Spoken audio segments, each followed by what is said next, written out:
Hi guys, welcome back to the show. It's Dr. Heather Hirsch.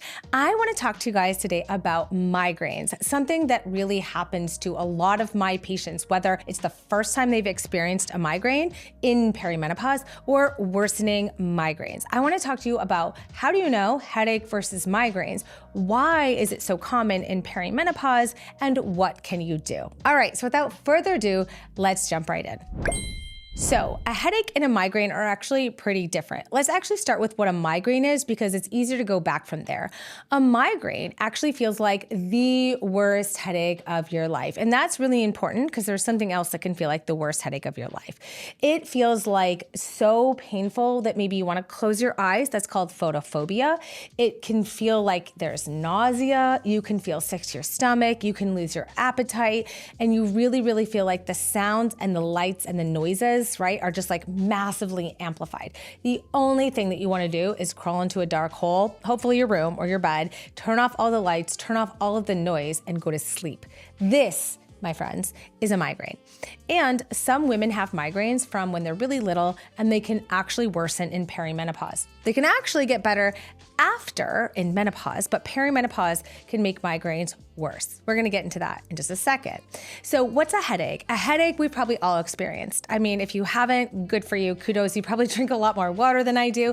But a headache is just kind of like after a long day, you just kind of feel that like throbbing or that pressure on the front of your head. There's different types of headaches. They're really common. They often get better with Advil. Whereas a migraine, you might do all the normal things like take Advil and nothing is working. Migraines might come with something called an aura. All right, an aura is something like you see little stars, or you smell something like burning gasoline or oil, or you see like little specks floating in the space in between you and the clouds. That can be an aura.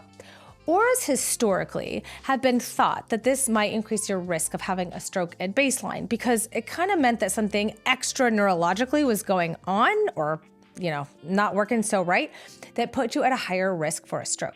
So you've got a migraine, the worst headache of your life. The only thing that feels good is going into a dark room and sleeping. You've got a migraine with an aura, which is where right before that headache's coming on, you maybe smell something weird or you see something strange. And then you've got your run-of-the-mill headaches. So migraines can worsen or happen for the first time in perimenopause. Let's talk about why this is. Now, there is a hormonal component to this. No surprise, I am an expert in hormones, and so, of course, I am thinking about it in that way. So here's what happens in perimenopause. It is the hormonal havoc time. In fact, I write a lot about this in my new book, The Perimenopause Survival Guide. Two things are happening to the estrogen.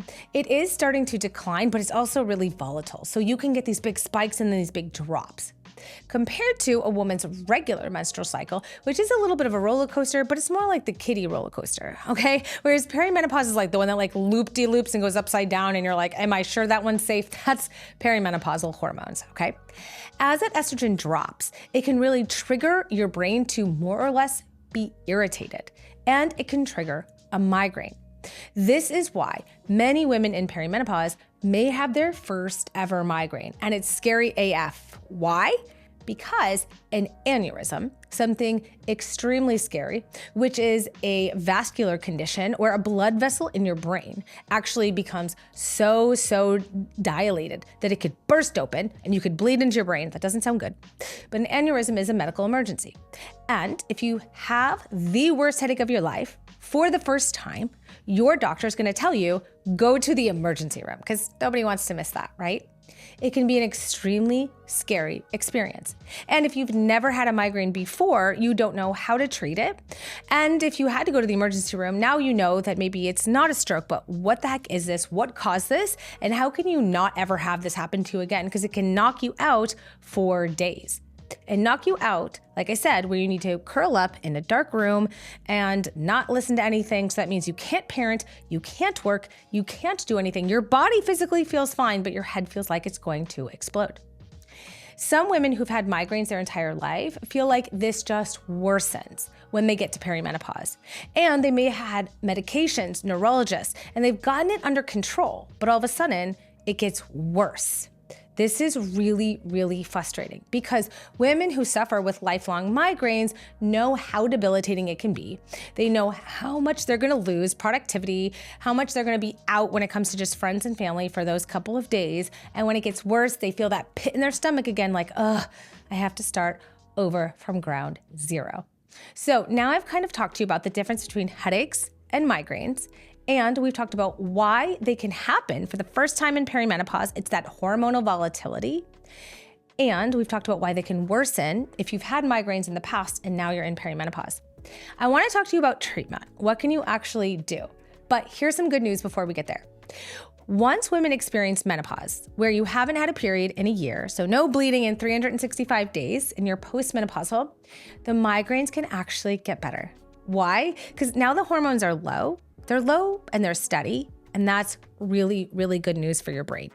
Your brain actually finds that it's the volatility, it's the highs and the lows, it's the ups and the downs, it's the delta change in those hormones is what causes that spike in the migraine.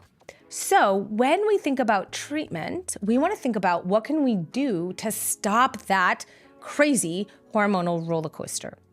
So when it comes to medications, there are medications that a neurologist typically prescribes. I'm going to leave those out of this conversation, but they may include abortants like triptans, sumatriptan. These are medications that can stop a migraine in its tracks. They might also use beta blockers, or they might even use bigger guns these days because migraines are so debilitating. But what neurologists typically aren't so well trained on is, what about the hormonal component? How can we tackle this from the hormonal component?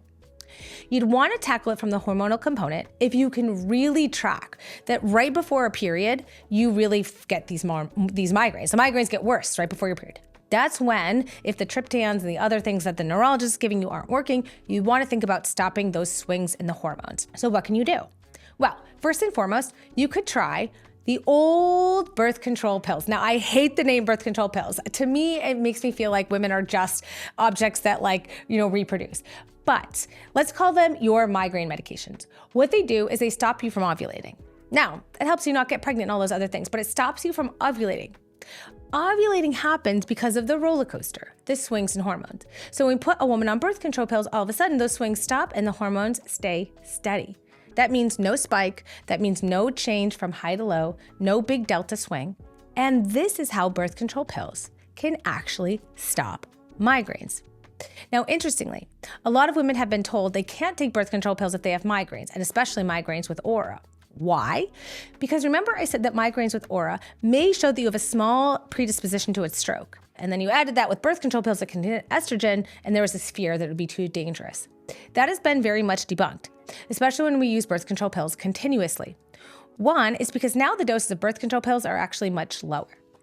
And we find that when birth control pills are used continuously, meaning no placebo, no bleeding, you take an active pill every month, you have less migraines with aura, therefore less risk for stroke in general. So birth control pills, let's call them migraine pills in the form of continuous estrogen and progesterone, is one treatment option. Another treatment option is using postmenopausal estrogen. You're gonna be like, what? This makes no sense, but I have many patients who choose this. Now, remember we talked about that big swing. What postmenopausal estrogen will do is not the same thing birth control pills do, which is just keep you nice and steady, but a postmenopausal patch will actually keep those swings a little bit more controlled. Okay, it's not going to stop from pregnancy. It's not going to work in the same way as birth control pills. It's kind of more of a buffer of that estrogen. But this can also help, in my clinical experience, doing this for more than 12 years, help the migraines. This is really, really important. Some women also find the addition of progesterone, which is traditionally used in menopausal hormone therapy to protect the uterus from unopposed estrogen. We don't want to increase your risk of uterine cancer while you're on hormone therapy, but some brains feel happier with a steady level of progesterone. And in the form of postmenopausal progesterone, this is called micronized natural progesterone prometrium, that's the bioidentical form, and sometimes the addition of that can help my patients with their migraines. Now, a couple other things also happen. The hormonal havoc gets a little bit better controlled, and then you might actually reduce some of the other triggers, like not sleeping, like feeling a hot flash, like just being stressed in general, because the menopausal hormone therapy is also going to help treat the perimenopause, make you feel calmer, sleep better, and reduce some of the triggers that come with migraines. So all of that to say, once you start getting these migraines, I want you to know it can be really common, even to get your first one in perimenopause. It can be common that you end up in the emergency room getting a CT scan and an MRI, and really it's the first time you've realized this is a part of perimenopause. You can treat these using hormonal therapy, whether it's birth control pills or postmenopausal hormone therapy, and it's best if you do this in conjunction with a really good neurologist.